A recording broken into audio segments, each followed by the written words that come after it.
सना ओ सना काथे आ? मानी थी विझा। बुध हा ॿुधा।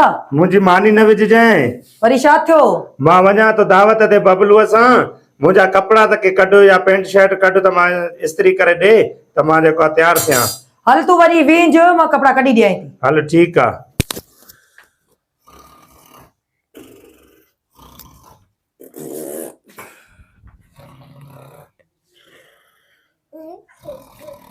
अरे हेॾी ॻाल्हि ॿुध। चोर चोर चोर चोर हेॾे ॾिस, मां आहियां। चोर उथ वञ वींझ। ऐं साई कढी छॾे। मां चयो चोर घर में घिरिया आहिनि, अलाए छा मसलो थी। उथी वञी वींझ, लाइट आई आहे, वञी वींझ। मां न वेंदुमि थधि में। हिते असां साह लाइ कीअं था खणूं, तोखे तड़न जी लगी आहे थधि में। ओ मुआ मारिया धप कई थी, वञी घणनि ॾींहंनि खां न वियो, वञी वींझ। काॾे केरु?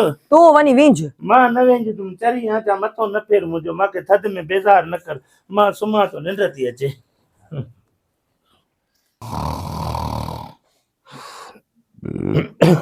फोन कंहिंजी थी अचे?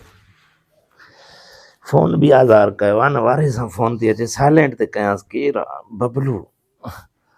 Hello hello. हा बा। हाँ पप्पू, छा हाल आहे? ख़ैर आहे, तूं ॿुधाए? काथे आहीं? मां घर सुम्हियो पियो आहियां। यार वो दावत मिली आहे, मूंखे इजाज़त कई आहे। हा पोइ तुंहिंजो मुंड आहे हलण जो?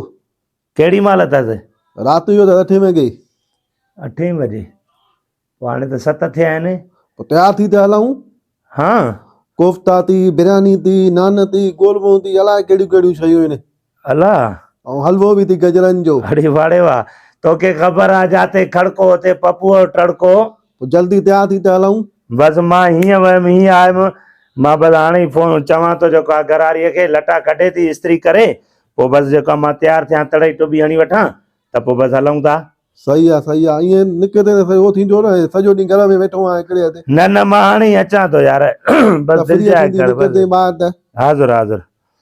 वाह जो कमु थी वियो। हिते हूअं ई घर में भींडियूं हलाए पटाटा छा पचाया अथई। बसि मां हाणे ई तयारु थी वठां। सना ओ सना काथे आ? मानी थी विझा। बुध हा ॿुधा। मुंहिंजी मानी न विझजांइ। वरी छा थियो? मां वञा तो दावत ते बबलूअ सां, मुंहिंजा कपिड़ा त के कढ या पेंट शर्ट कढ त मां इस्त्री करे ॾे त मां जेको आहे तयारु थियां। हल तूं वरी वींझ, मां कपिड़ा कढी ॾियां थी। हल ठीकु आहे।